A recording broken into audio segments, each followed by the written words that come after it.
Hello students, आप सबका स्वागत है हमारे चैनल एम्पलीट्यूड स्टडीज़ 2.0 में। देखिए, मैथमेटिक्स 1 जो कि यूपी डिप्लोमा में चलती है और उसके फर्स्ट सेमेस्टर में ये सब्जेक्ट पढ़ाया जाता है। उसके जो नए सिलेबस और नए पैटर्न पर बेस्ड बुक है सार्थक पब्लिकेशन की, उसकी एक्सरसाइजेस के सॉल्यूशन हम आपको इस वीडियोज़ के माध्यम से दिया करते हैं। और इसी क्रम में देखिए, हम पिछले वीडियो में एक्सरसाइज 10.7 के जो बहुविकल्पीय प्रश्न हैं उसके जो क्वेश्चन नंबर 2 का फर्स्ट पार्ट है उसे सॉल्व कर चुके थे। और अब हम आज के वीडियो में जो है वो इसके जो सेकंड पार्ट से उससे स्टार्ट करेंगे। और अगर आपने चैनल को सब्सक्राइब नहीं किया तो ज़रूर से ज़रूर कर लें। साथ ही साथ टेलीग्राम चैनल और व्हाट्सएप ग्रुप ज्वाइन नहीं किया तो उन्हें भी ज्वाइन कर लें। मैं वीडियोज़ में उनके तरीके बताता रहता हूँ। अब इस वीडियो में ज़्यादा देर नहीं लगाएंगे हम। साथ ही साथ सैम्पल पेपर और बाकी इसके आगे पीछे के वीडियोज़ अगर आपको देखने हैं एक्सरसाइज के सॉल्यूशन के, तो वो आप उनके लिंक डिस्क्रिप्शन में मिल जाएंगे, आपको देख सकते हैं। पीटीयूपी कॉपी कैसे भरनी है और टाइम मैनेजमेंट कैसे करना है ताकि 3 घंटे में आप मैथ्स का पूरा पेपर सॉल्व कर पाएँ, इससे रिलेटेड वीडियो भी देखने हैं अगर, तो आप वो चैनल पे जाकर देख सकते हैं। देखिए यहाँ पे सेकंड पार्ट है जो इसका y = cos² x³ है और इसमें हमें इसका डिफ्रेंशिएशन चाहिए। तो यहाँ पर देखिए, इसमें ये y का जो है वो चेन रूल लगेगा यहाँ पे। तो जब आप इसको डिफरेंशिएट करेंगे तो यहाँ पे आपका हो जाएगा कितना, देखिए cos² x³ है। तो यहाँ पर अगर सिंपल आपका कितना होता, ये cos x³ का होल स्क्वायर, अगर ये मान सकते हैं आप, इसमें है ना cos x² का होल स्क्वायर मतलब, तो x² होता तो 2x होता, तो यहाँ पे 2 cos x³, 2x मतलब इसका हो गया, और एक बार cos x³ को और करना पड़ेगा। अब इसमें भी देखिए x होता तो ठीक था, यहाँ x³ है, तो पहले तो cos x³ का माइनस साइन x³ हो जाएगा और x³ को एक बार और करना पड़ेगा। बिल्कुल सही तरीके से चेन रूल लगाया है, पूरा का पूरा समझ में आ रहा है कि क्या किया गया है। x³ का 3x² हो गया, वो 2 के साथ मिला के 6x² स्टार्टिंग में लिख दिया है। cos x³ जो है वो ये हो गया आपका, ठीक है ना। और साइन x³ माइनस का जो है ये इस तरह से, ये आपका जो है वो अब सॉल्व करेंगे। इसको थोड़ा सा छोड़ दिया इन्होंने, माइनस बस ये है स्टार्टिंग में लिख देना था, यहीं पर यही आंसर दिया होगा बुक में, तो माइनस बस स्टार्टिंग में और लिख दीजिएगा और यही आपका फाइनल आंसर जो है वो हो जाएगा, ठीक है ना। इसके बाद थर्ड पार्ट पे चलते हैं। y = log x + √x² + a², इसका करना है।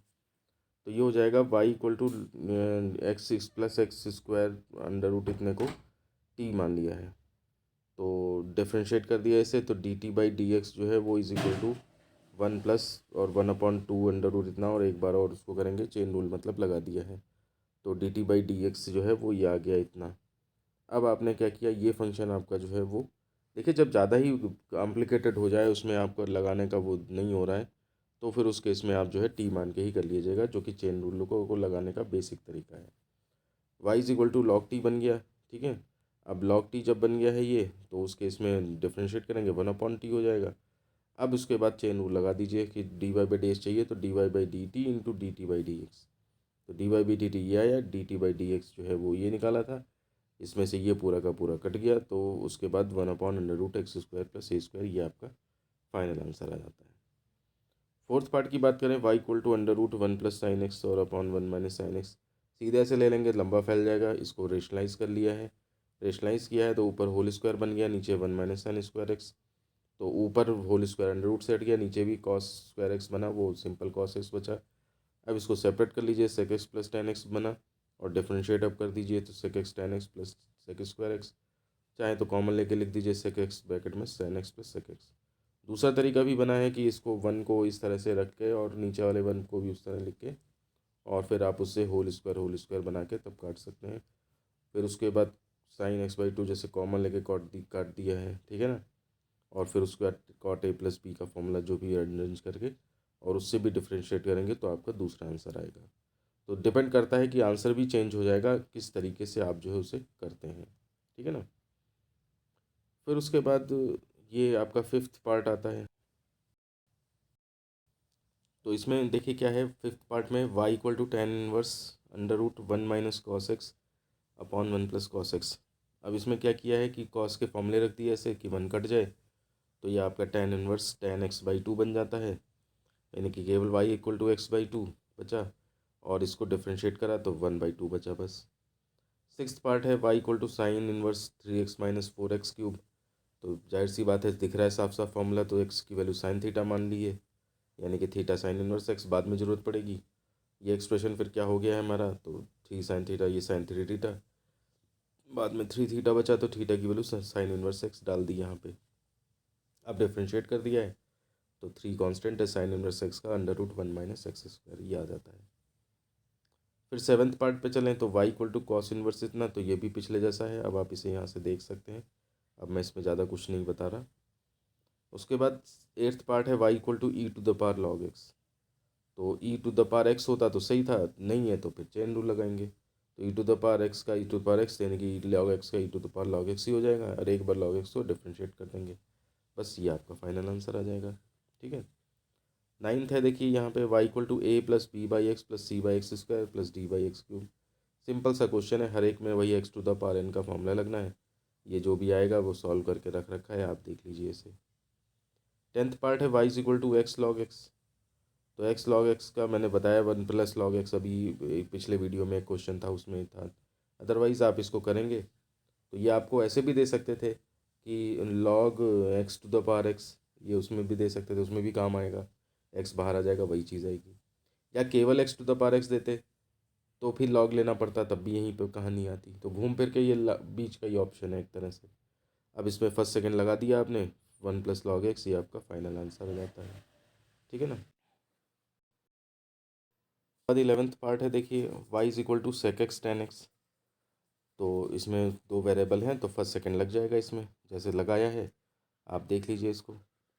फिर question number 3, d y by d x का मान बताएं यदि first part x equal to 80 square y equal to 280। तो ये प्राचल वाले हैं, तो आपने d x by d t पहले निकाला, फिर d y by d t निकाला है, और फिर d y by d x निकालने के लिए क्या किया है, दोनों को डिवाइड कर दिया, d y by d t upon d x by d t, formula लिखा, वैल्यू पुट करी 1/t, ये आपका आंसर आ जाएगा।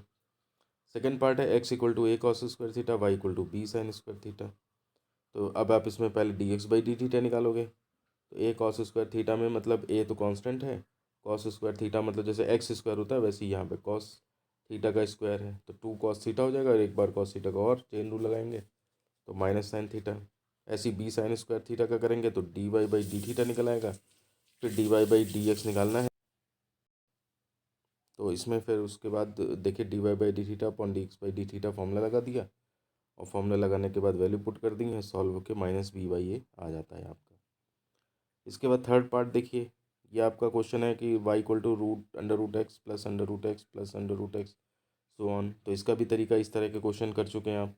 सीधे आपने क्या करना है, एक रूट अगर हम हटाएं इसको तो आगे भी y ही है, तो वही चीज़ करा, प्लस y कर लिया, अब स्क्वायर कर दिया दोनों तरफ, फिर डिफ्रेंशिएट किया है, तो इधर 2 d y x equal to 1 plus d y x हो गया है।